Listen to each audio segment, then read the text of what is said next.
Hello, everyone. My greetings to each one of you. All of you have noticed that education has changed dramatically. As a result, there has been a sudden shift from traditional to online teaching, resulting in tremendous rise of e-learning. Remote learning has already become a new norm. Teachers have been facing challenges due to lack of resources, maybe lack of technical know-how, and a lot of uncertainties, loss of connection with students, with colleagues, and with friends too. There seems to be a loss of hope. Not only that, there may also be various uncertainties, like fewer students on campus, maybe due to any casualty or any calamity, or normal classes may be temporarily held. Today it's virus, tomorrow it may be war, it may be flood, it may be any terrorism or anything can happen. Things are so unpredictable nowadays. So we teachers, as on today and in future also, needs to be prepared for such multiple scenarios. So emphasis is on mindful teaching by adopting such learning models that enable flexible movement between remote and in-person experiences and make classes, assignments, assessments as resistant to disruption as possible. That's the main idea of this entire course as well as today's presentation. So for today's agenda, we will just have a recap for the first week. Till now, I'm sure you have gone through various contents of the first week. And then after that, I'll just have a recap. Then for the next 30 or 35 minutes, we shall have a presentation on MixMap. And finally, there will be questions on Kahoot for some interactive engagement. So for the recap, I'm sure by now all of you must have introduced yourself on the discussion forum. That's introduction forum. Who am I? You must have watched the lecture videos, whether it is live or recorded.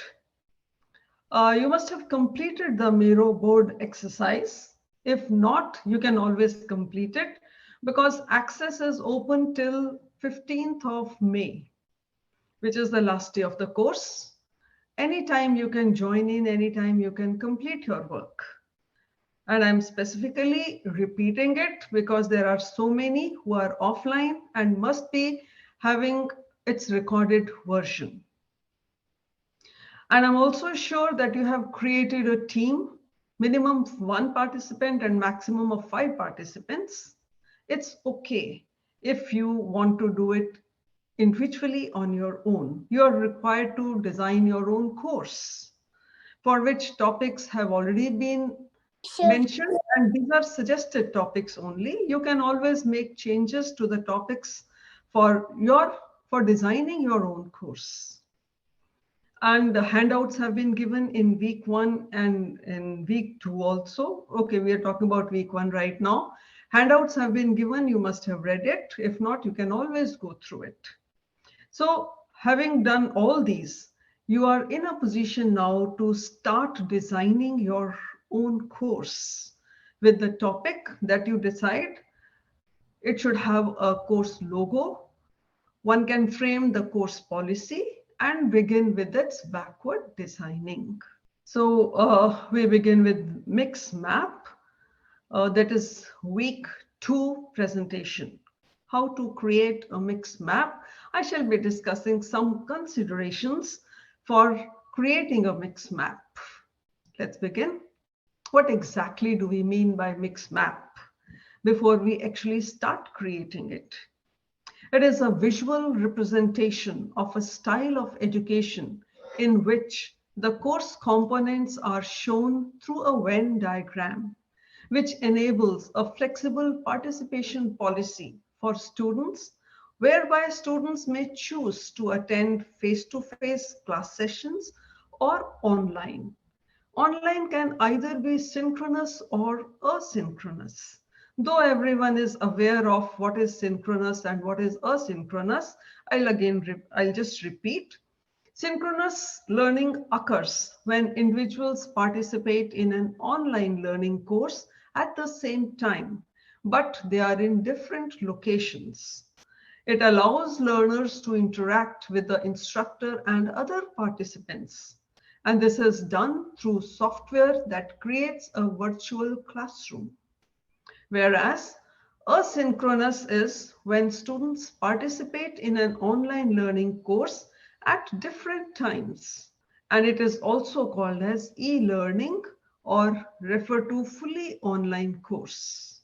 Adaptable course design refers to an instructional approach that provides the opportunity to attend a course in either mode of learning to meet the needs of the students.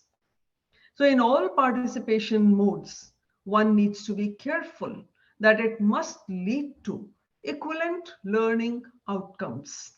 No matter which participation format is chosen, teaching and learning activities should ideally present content effectively and professionally. Engage learners with generative learning activities and use authentic assessment to evaluate student learning. Adaptable course design are beneficial. So why not to adopt it? Why not to adapt it? It is beneficial to students, it is beneficial to faculty, it is beneficial to institutions too. Let's see how. Students are benefited as there is an increased access to courses. Attending class in person may be problematic sometimes due to various reasons, like different time zones, like conflicting schedules, like some personal reasons for their inability to join. So it enables them for multiple modes of participation, supports them making personal decisions about how best to participate and complete course requirements. There are more learning resources too, which provides them with additional opportunities to learn. It is beneficial to faculty also, as they are able to serve more students without giving up classroom instruction with the same resources in terms of time and instructional materials. They also get the opportunity to conduct their own pedagogical research and innovative approaches. This can lead to increased student learning and hence greater rates of course completion, and in some cases higher grades. It is beneficial to institutions as well, as it results in increased overall course enrollment, which is beyond the seat capacity of a physical classroom, and hence offer additional schedule and location flexibility to students. When implemented at a large scale, it may further reduce the space requirements. If there are benefits, obviously there are challenges too. So one needs to rethink. The challenges impact a variety of stakeholders as well. It's a challenge to faculty because such a course needs to be designed and developed that supports multiple and simultaneous modes of student participation, essentially creating both fully face-to-face and online formats. It's a challenge to manage the technical complexity of multimodal instruction. Administrative work relating to the participation of students in varied formats, tracking attendance, practice, assessment activities, and providing interaction and feedback requires additional time and effort. Also, faculty must be equipped to capture classroom activity well enough to support and engage the online learners. This requires academic technology investment. It's a challenge to students in terms of the cost involved. It requires not only personal management skills, but time management skills too. They need to decide which mode of participation to choose.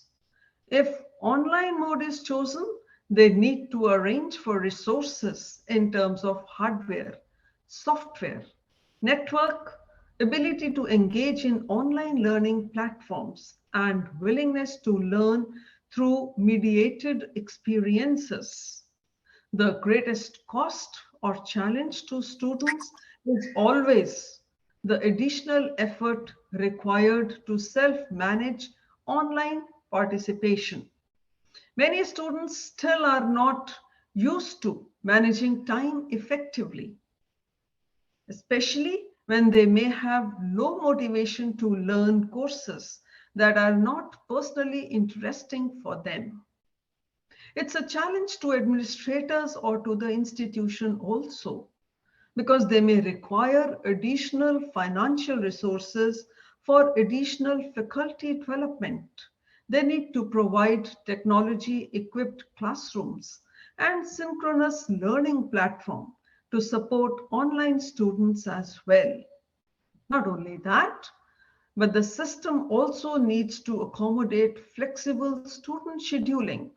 For example, if a student is enrolled in a classroom-based course and would like to enroll in a flexible course offered at the same time, intending to complete the course as an online student, the scheduling system must allow this possibility.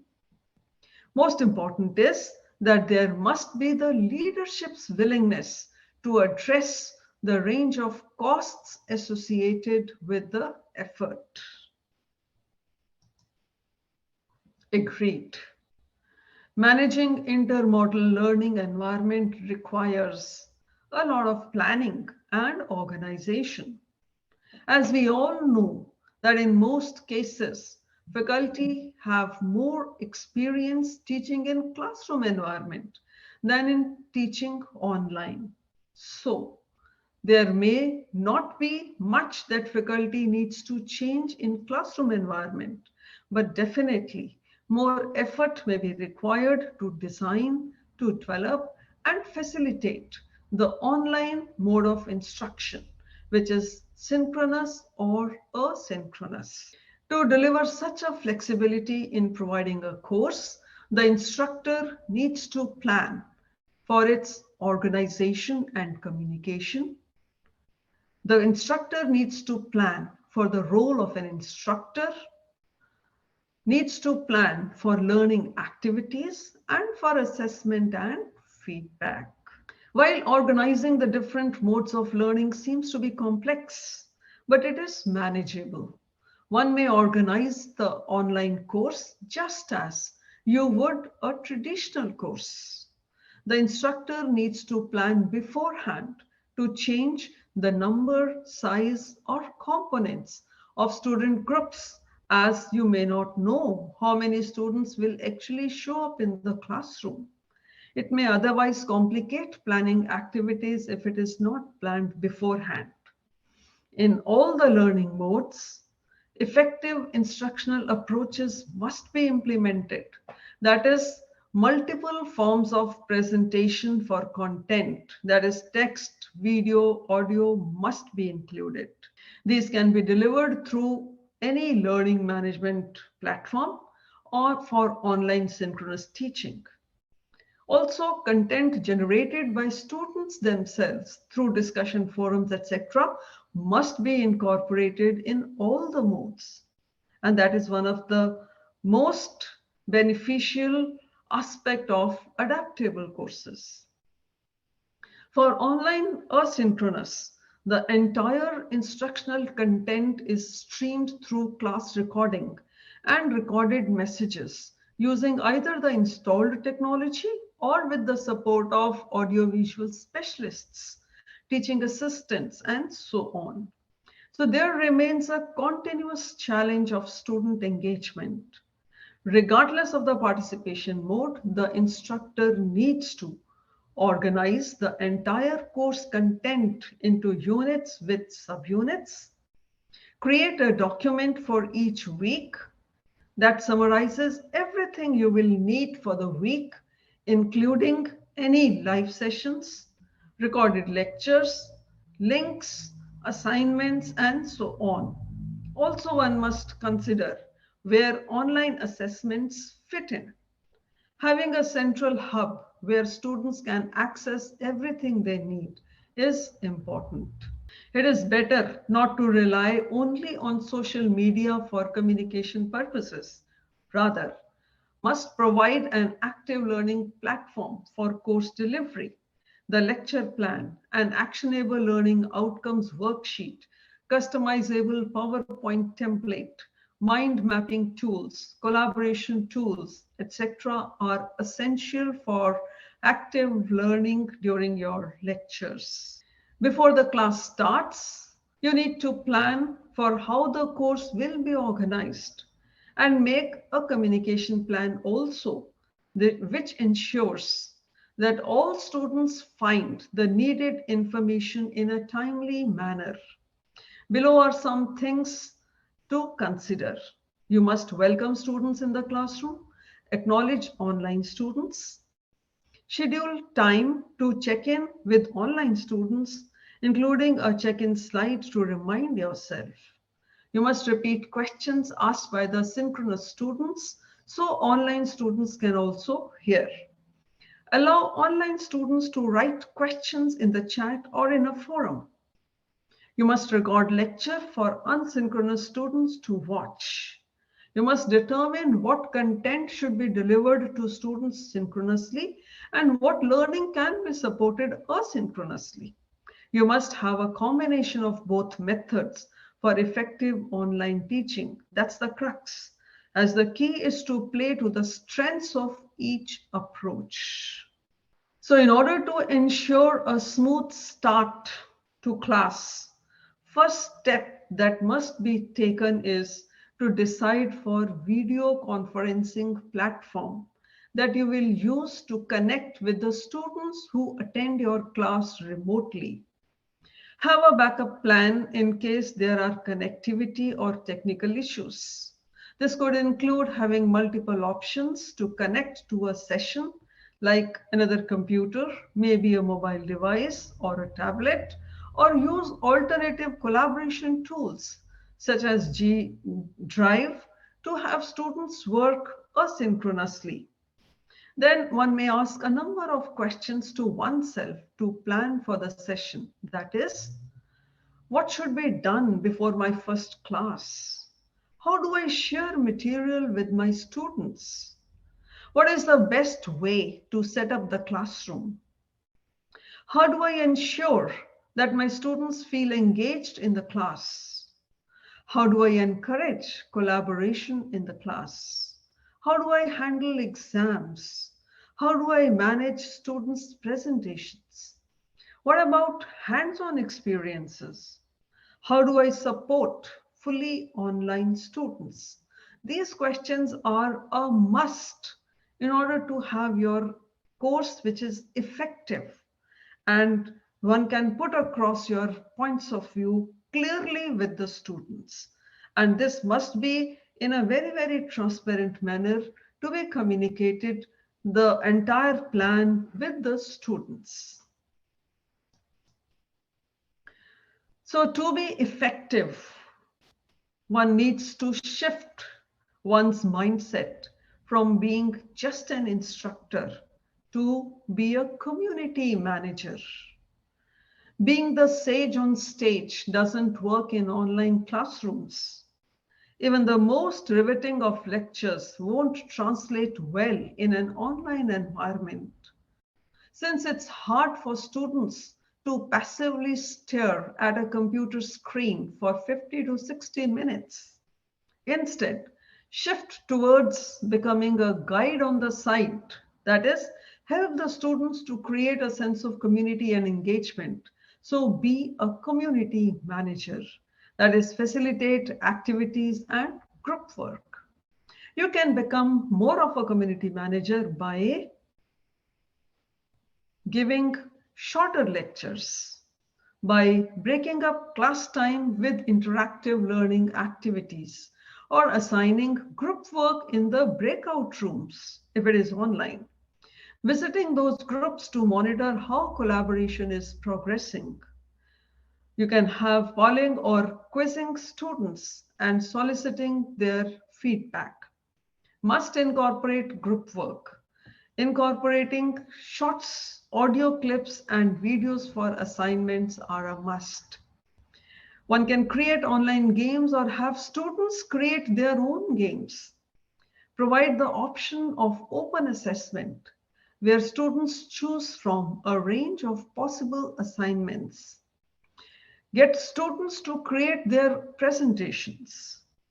Consider creating spaces outside the class, such as discussion board or social media page where students can talk about their common interests.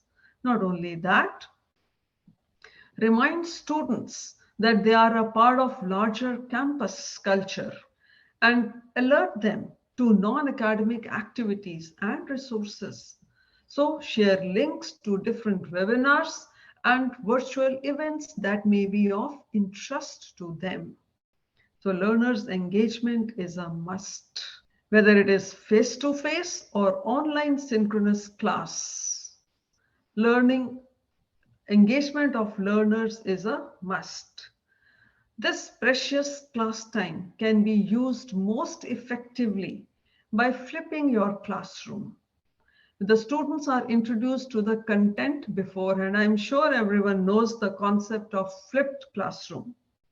It is a success. I have tried it personally long time back, and I found it so beneficial that parents came and told me that please carry on with this flipping classroom because it really benefits the students as they are able to concentrate more time in practicing their assignments or work or whatever points they need to discuss. They were really happy. And it's way back in 2015 when I initiated flipped learning in my school.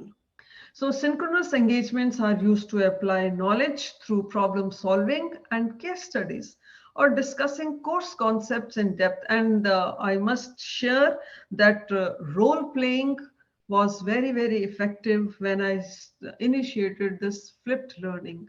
I had created a scene of share market in the class where some of the students acted as brokers and some of the students acted as buyers of the shares and things like that. So it was a lot of activity and every student enjoyed. I think flipped learning is the solution to have active engagement of the students. So to ensure students that they are actively engaged, it is very, very important to balance the content delivery with their interactivity, and one must give time for their reflection. Similar to face-to-face classroom environment, it is also recommended that time to present information must be kept 10 to 15 minutes maximum, which must be followed by interactive components. As mentioned before, the breakout rooms, poll or online quizzes can be incorporated. But to deliver the course content, one must use multimedia content that creates a lot of interest among them and a lot of curiosity also. So it encourages them to get motivated to complete their course very well. So one must include a lot of photos, audios, videos, memes, and real world examples excite them a lot. So it helps reinforce course concepts also. And one also it adds a lot of variety to the presentation. So regular use of activities are helpful to pinpoint where actually the students are struggling and which concepts need revisiting. This data is also useful later on for providing feedback. So we must include all these repeatedly. Another thing which is very important is presence. Presence is integral to the student engagement. It is very, very important for the learners to know that the instructor is available whenever they feel a necessity, as it provides them not only their interaction, easy interaction, but also the resources that they need for their academic support. One can also host regular virtual office hours and participate in online discussion threads, which reinforces a sense of caring and commitment. It strengthens the connection with the students, and which is very, very important. Strengthening connection is very important for their engagement to the course. Not only that, even asynchronous learning can be engaging. It is an integral part of active learning and is useful if students are unable to maintain their specific schedule. As accessing material, readings, assignments, and quizzes in a single place allows students to explore topics in depth and at their own pace.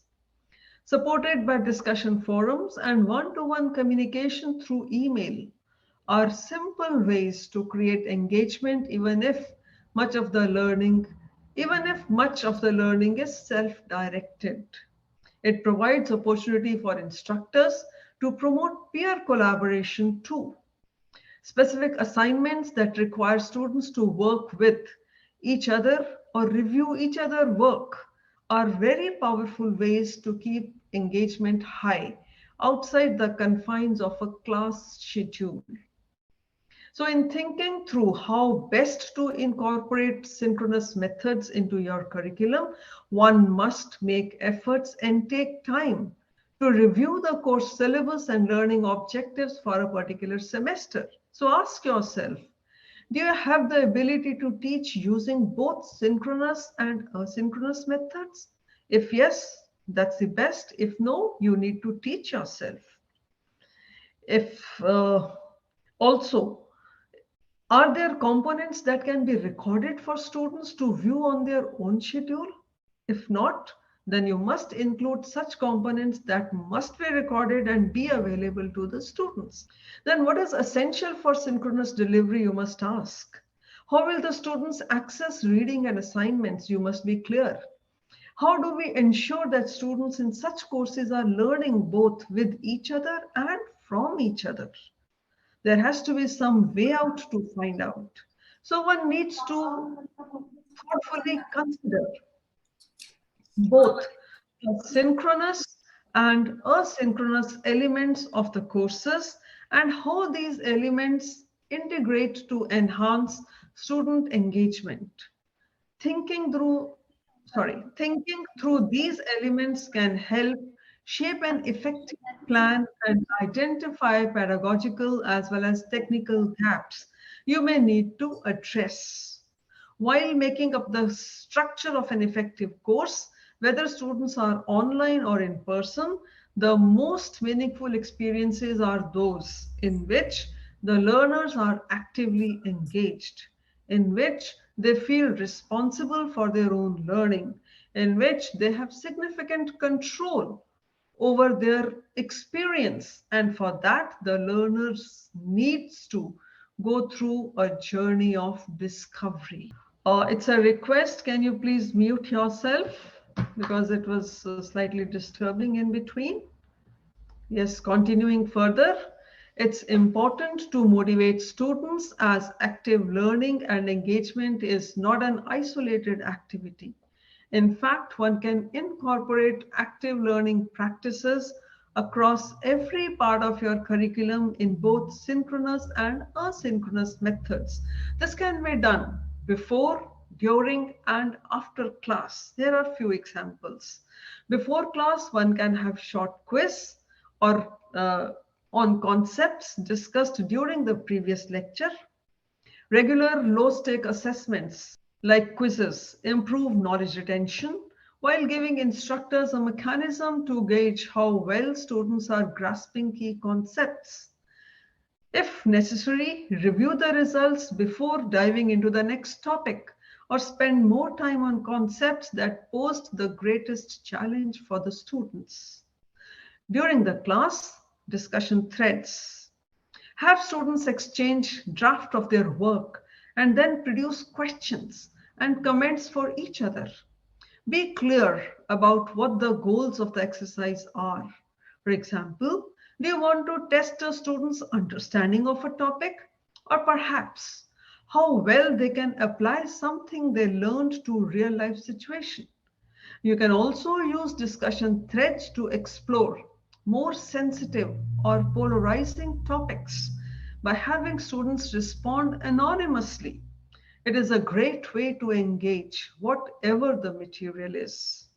After class, one can have interactive readings, that is, with the digital textbooks and course materials. You can incorporate active learning principles into simple reading assignments.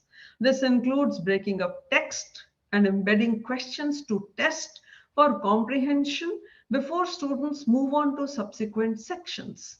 Online active learning platforms can automatically tabulate these results, allowing you to shape your next lecture to address student needs. If it is outside the virtual classroom, you can organize your course strategically and by including how you choose to display your content in achieving your course objectives.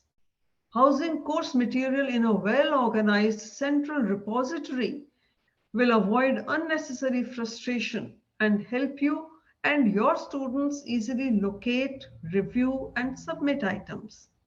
Splitting up your content by format, lecture slides, assignment briefs, weekly readings ensures students can find the information they need while keeping them accountable for completing homework and assignments. So far as assessments are concerned, you need to engage in course design process. You need to consider the ways in which you intend to assess your students.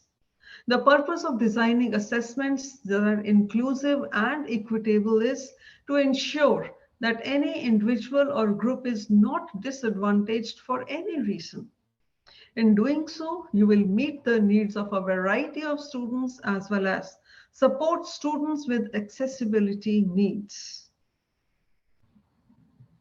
One can assess the learning progression, that is the progress of learning in general.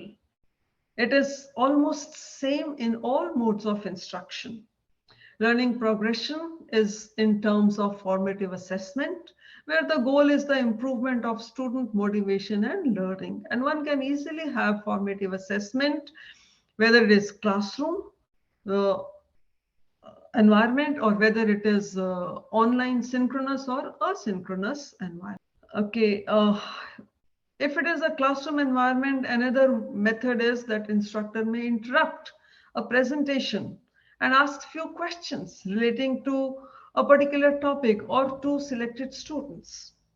That will create some kind of engagement with the students. And when you are working with online, then you need to translate the technique of formative evaluation into online instructional environment in both ways, synchronously as well as asynchronously, which may once again include, as I told you earlier, spontaneous quizzing.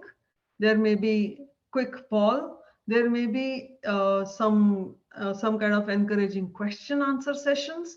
There may be completing 1-minute essays. These practices are used in the classroom that can work very well with online synchronous students, and practices such as discussion forums requiring multiple performances of understanding representation in e-portfolio system have been very, very useful. And for asynchronous online learning environment, instructors can make use of open book exam. One can have group projects which can culminate into summative assignments to test the student mastery of the content. Student choice is another important element. Providing option, whether in terms of topics or format, can motivate students while giving them more room to exercise creative problem-solving skills. It also provides a lot of flexibility to instructors as well as students. So one must note that there may be additional challenges to the instructor relating to technology due to imperfect audio or video or net connection problems, but timely feedback promotes learning and improvement in achievement of the course learning outcomes. In the flexible course design, it is important that all students must have similar learning experience, as I've already mentioned, must achieve the same learning outcomes, already mentioned, must have equal opportunity to ask questions, and should be able to receive feedback. So feedback must be timely and meaningful for both online as well as face-to-face students. Choice of modality and use of technology should not disadvantage one group of students in any way. Assessment is most productive for sustaining engagement when the feedback is relevant, constructive, accessible, consequential, and timely. But the type of feedback is also critical in helping learners to sustain the motivation and effort essential to learning. Mastery-oriented feedback will guide the learners towards mastery rather than performance.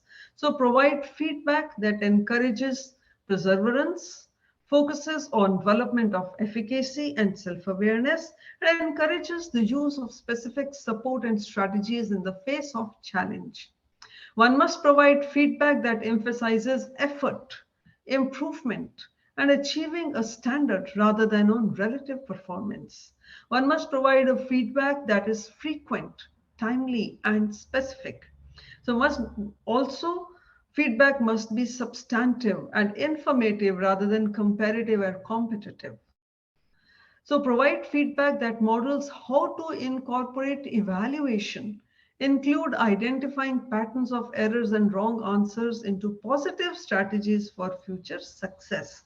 That's essential. Uh, I have, I'm just providing you a sample mix map. I hope till now you have understood some of the considerations while creating a mix map. So one has to take into account various aspects, whether it is online or offline course design. So this is an example of a mix map which I tried in my classroom. This is about, I'll just mention very little about it. Rest you can always, this is the first effort that I had initiated in my class. The topic was to have a comparative performance of India and China's economy. So this was discussed in the class through a flipped classroom where I had sent the presentation to the students. It was recorded. They had a fair idea about various aspects of comparing these two economies on various criteria. So they came to the class with a lot of information with them, and we had discussion. But at the same time, though it was flipped, but I just wanted to ensure that they have gone through the entire video. There was a discussion of key concepts within the class, and some points were discussed so that they are able to compare, whether it is the points were relating to human development indicators, the points were relating to the GDP performance and the reasons for such performances, and so on. And also I had decided for this topic to be covered in a week's time and hours devoted for that particular week on various aspects. So face-to-face real-world examples were discussed relating to China's economy, relating to India's economy. It was just to test whether they have actually gone through the concepts or not, whether they have actually seen the video or not. And case study was also discussed, and the same examples or case studies were then taken to for online discussion through the discussion forum, and they gave their own views. I'd created a discussion board where they could give their own viewpoints. They crossed questions. There was a debate, online debate of the students, and they came out with their points of view. There was a follow-up and a criticism of what everyone thought about various aspects. And to have online discussion, obviously I had explained them how a particular system was working where I was teaching, and gave them some kind of inputs how to go about this particular site.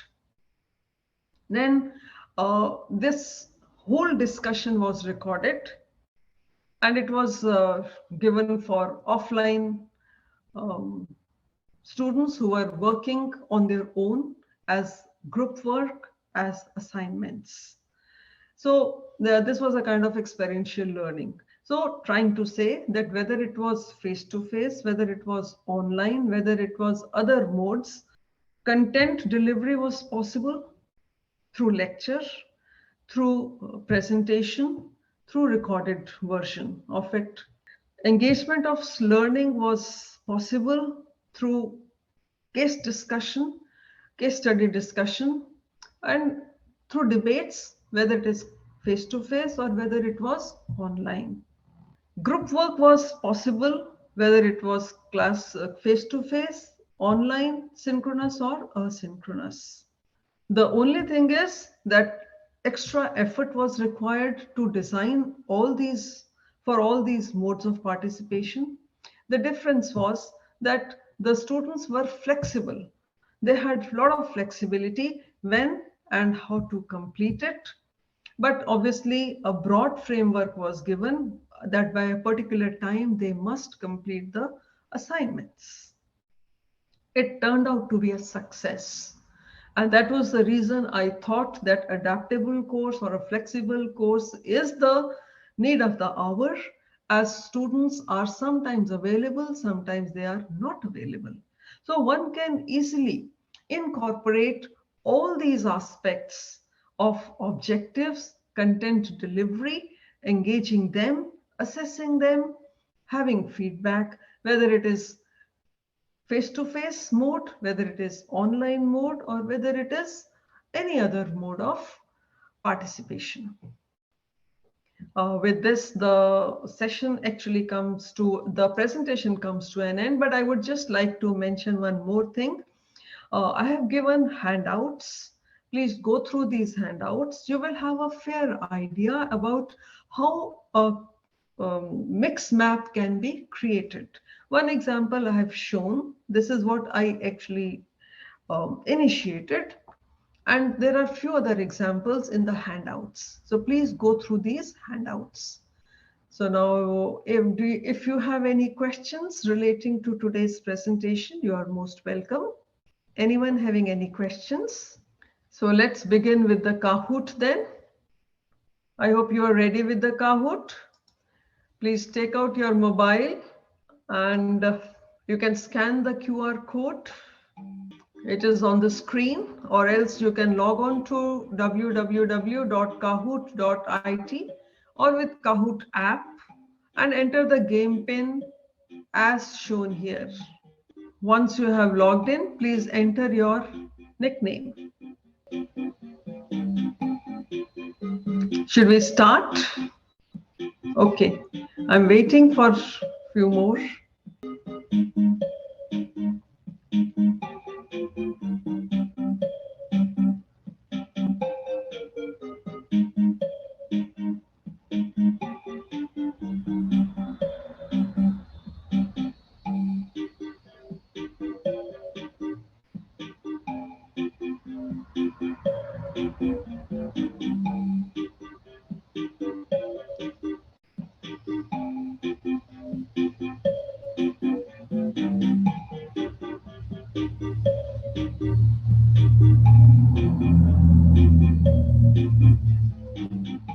I'm sorry, I will have to go turn my phone off. It was not on. It was not on. So I will just observe for this activity.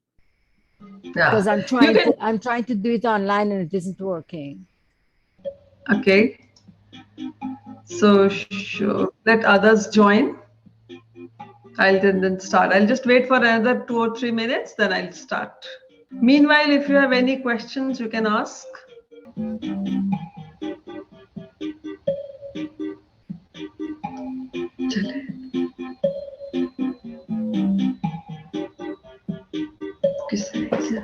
Okay, I think I'll start. Let's begin.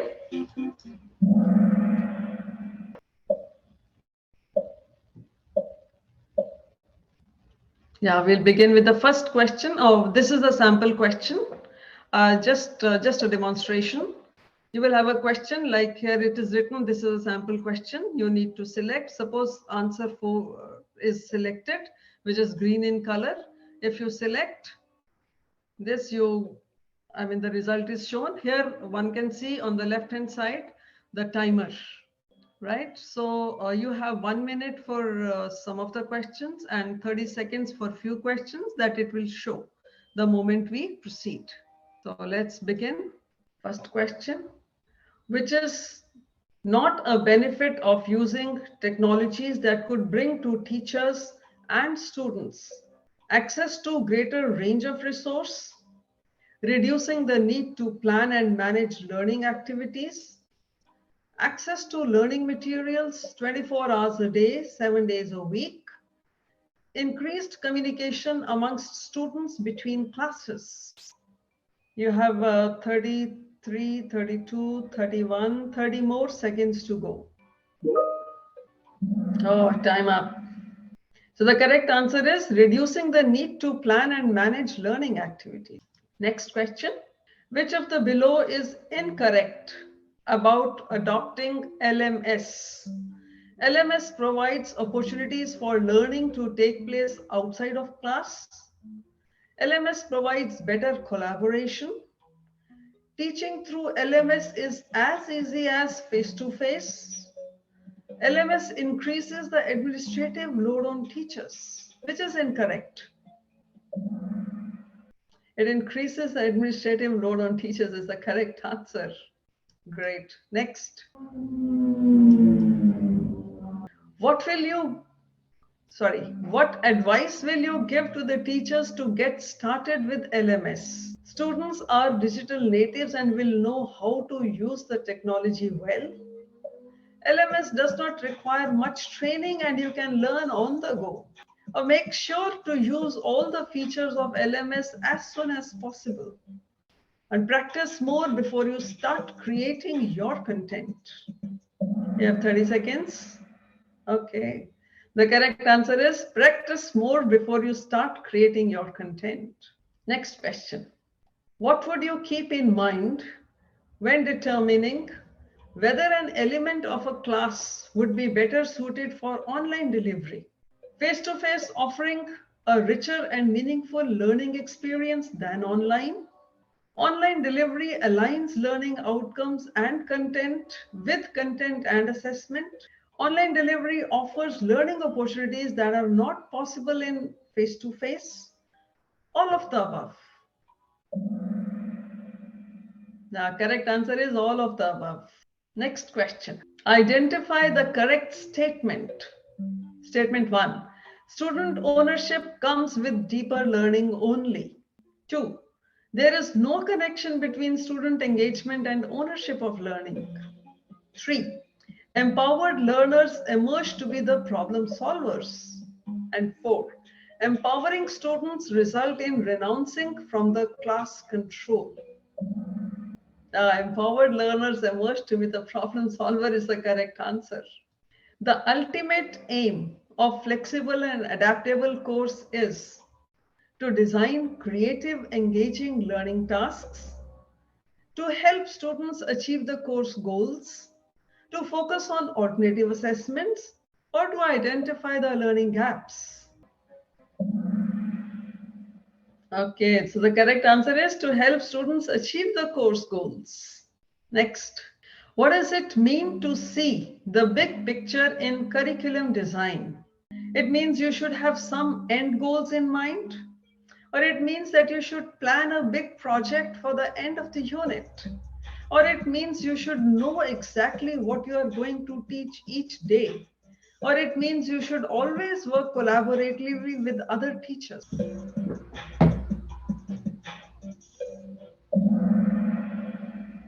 Oh, it means you should have some end goals in mind is the correct answer. Next question is, why is scheduling, such as creating a planning grid, relevant to curriculum design?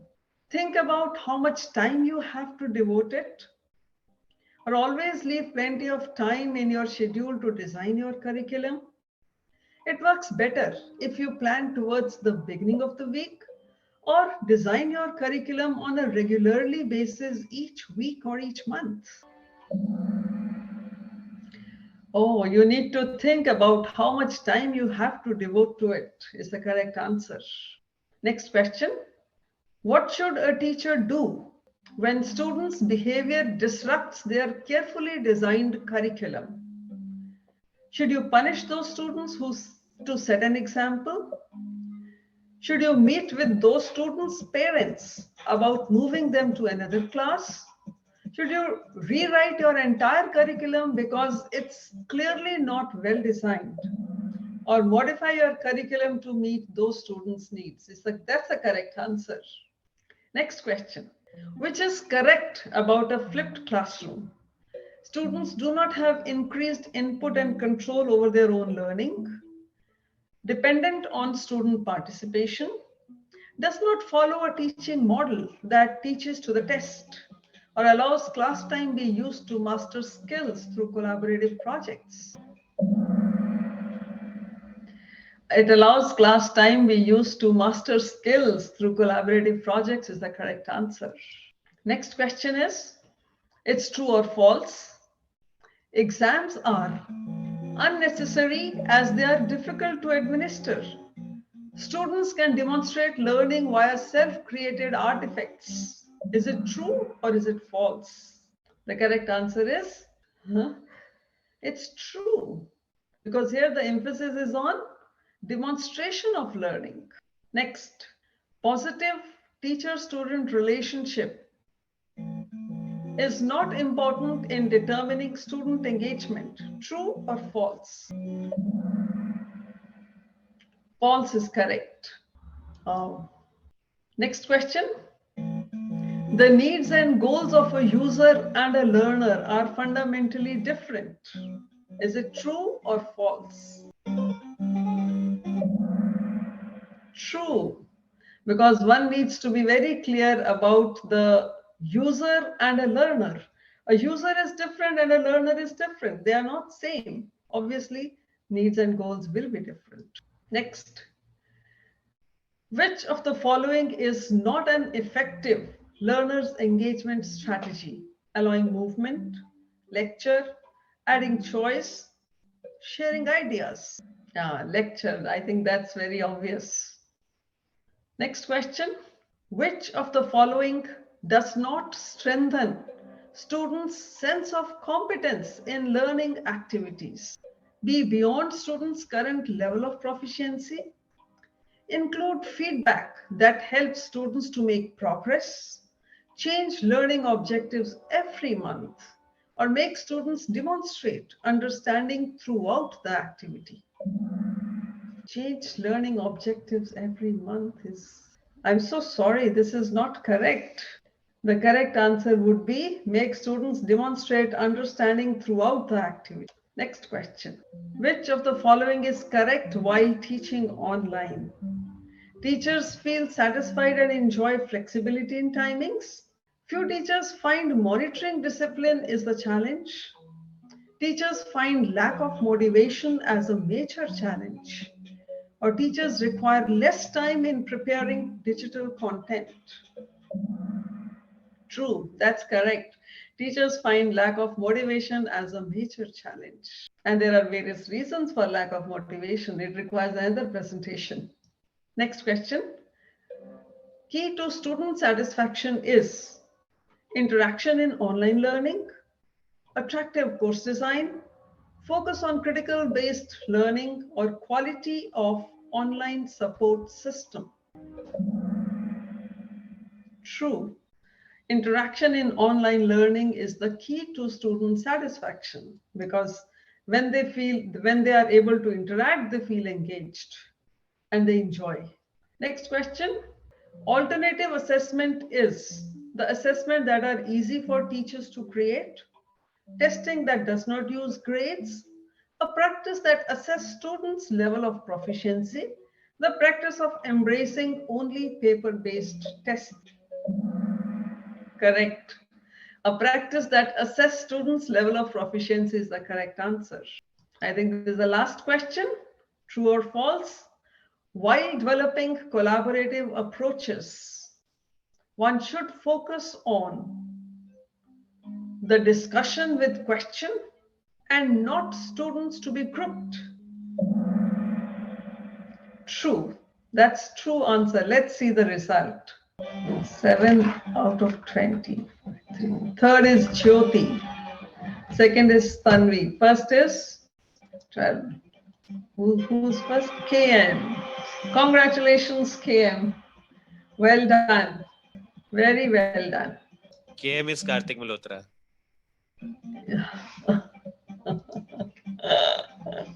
That's is it? Okay. Well done. I hope you enjoyed Kahoot. This is the first time I'm learning about this, and I think it's very useful, and I will surely incorporate into Thank my you own so much. lesson. Yeah. I hope you enjoyed the session also. I did. Yes, we did. Great. That's great. So can everyone open their cameras? Do we have enough time? I don't think so. We have time. So great. Good to see you. Nutan, do we have enough time? Can we wait? Okay. I think we are running short of time. So it's off. It's okay for today. Now, hope all of you will complete your work for the second week. When we meet next time, I'm sure you will have a lot of other questions too, so that we can discuss something more about it, right? I'm sure you have some idea about how to create your mix map.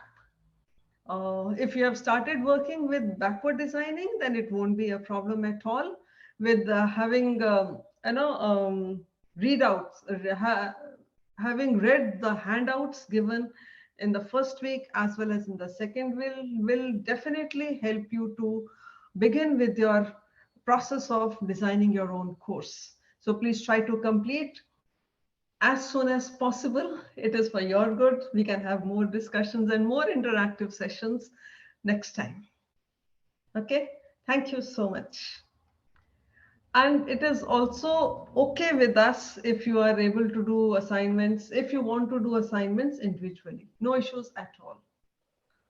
Though I thought of collaborating, though I thought of it as a collaborative activity, but it's okay. It's up to you, entirely up to you. Thank you. Okay, thank you so much.